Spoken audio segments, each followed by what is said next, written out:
Hello दोस्तों, नमस्कार।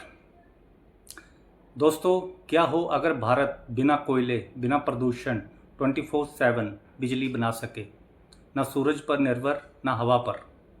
यह कोई सपना नहीं है, यह है भारत का नया nuclear plant. Bharat small modular reactor यानी BSMR 200। एक छोटा रिएक्टर, लेकिन इम्पैक्ट बहुत बड़ा। भारत की इकोनॉमी तेज़ी से बढ़ रही है और उसके साथ बिजली की डिमांड भी। आज भी हमारे पास दो ही ऑप्शन हैं, कोल जो रिलायबल है लेकिन पॉल्यूशन करता है, और रिन्यूएबल एनर्जी जो क्लीन है लेकिन हर समय अवेलेबल नहीं रहती। इसलिए इंडिया को चाहिए एक ऐसा सॉल्यूशन जो क्लीन भी हो और 24/7 रिलायबल भी। और यहीं एंट्री होती है न्यूक्लियर एनर्जी की। BSMR 200 एक 220 मेगावाट का स्मॉलर मॉड्यूलर रिएक्टर है, जिसे डेवलप कर रहे हैं Bhabha atomic research centre and nuclear power corporation of India limited. यह इंडिया की प्रूवन PHWR यानी pressurise heavy water reactor technology पर बेस्ड है, लेकिन इसमें मॉडर्न अपग्रेड्स हैं, जिसे compact design, faster construction and advance safety मिलती है। यह रिएक्टर खास तौर पे इंडस्ट्रीज़ के लिए डिज़ाइन किया गया है, जैसे स्टील, एल्युमिनियम और सीमेंट सेक्टर, क्योंकि यही सबसे ज़्यादा बिजली कंज्यूम होती है और सबसे ज़्यादा पॉल्यूशन भी यही करते हैं। अगर इन्हें न्यूक्लियर पावर मिले तो एमिशन में बहुत बड़ी कमी आ सकती है। अब बात करते हैं इसके इम्पैक्ट की। एक 220 मेगावाट रिएक्टर साल भर में लगभग 173 करोड़ यूनिट बिजली पैदा कर सकता है, यानी यह 10 से 15 लाख ग्रामीण घरों की ज़रूरत पूरी कर सकता है। या अगर शहरी खपत देखें तो करीब 5 से 6 लाख घर।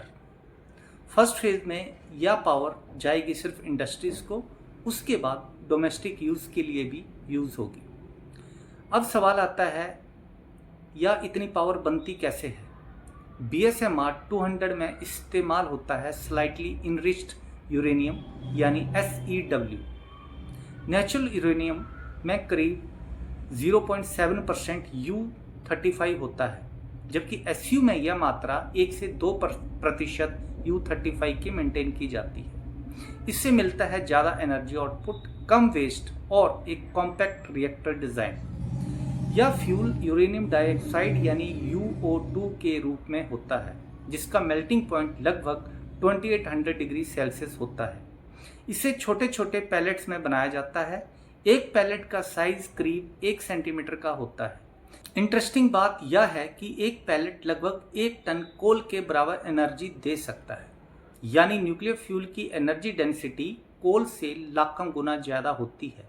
अब रिएक्टर के अंदर क्या होता है। सबसे पहले प्राइमरी सिस्टम में heavy water coolant heat observe करता है। फिर यह हीट सेकेंडरी सिस्टम में जाती है, जहां स्टीम बनती है। यह स्टीम टरबाइन को घुमाती है, जिससे जनरेटर इलेक्ट्रिसिटी बनाता है, करीब 220 मेगावाट। इसके बाद स्टीम ठंडी होकर फिर से पानी बन जाती है और यह साइकिल रिपीट होता रहता है। अब बात सेफ्टी की। BSMR 200 में एडवांस्ड पैसिव सेफ्टी सिस्टम लगे हुए हैं, यानी अगर पूरी बिजली भी चली जाए तो रिएक्टर खुद को ऑटोमेटिकली कूल कर सकता है, बिना किसी ह्यूमन इंटरवेंशन। अब एक बड़ा सवाल, क्या हर जिले में ऐसा रिएक्टर लगाया जा सकता है? क्यों नहीं, अगर seismic safety and other geographical conditions allow करती हैं तो।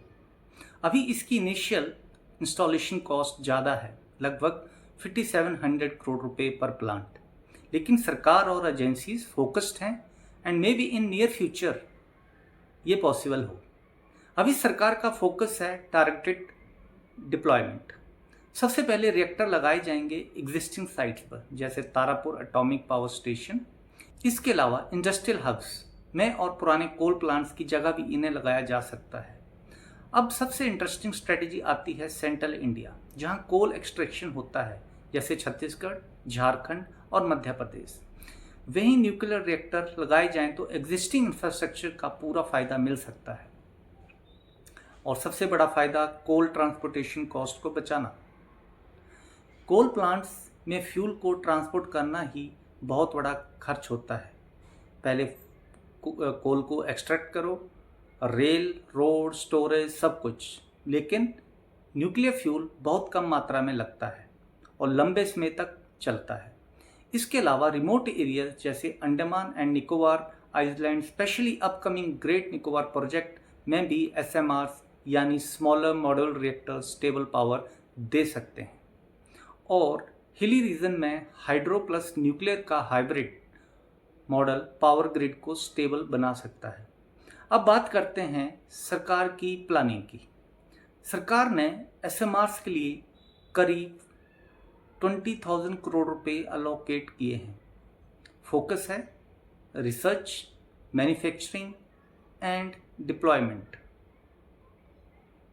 BSMR 200 को स्टैंडर्डाइज डिज़ाइन बनाया जा रहा है ताकि एक ही मॉडल को मल्टीपल लोकेशन पर डिप्लॉय किया जा सके। प्राइवेट सेक्टर को भी पहली बार अलाउ किया गया है, लेकिन इंडियन पार्टनरशिप के साथ। फॉरेन कंपनीज भी पार्टिसिपेट कर सकती हैं, लेकिन एग्जीक्यूशन भारत में ही होगा।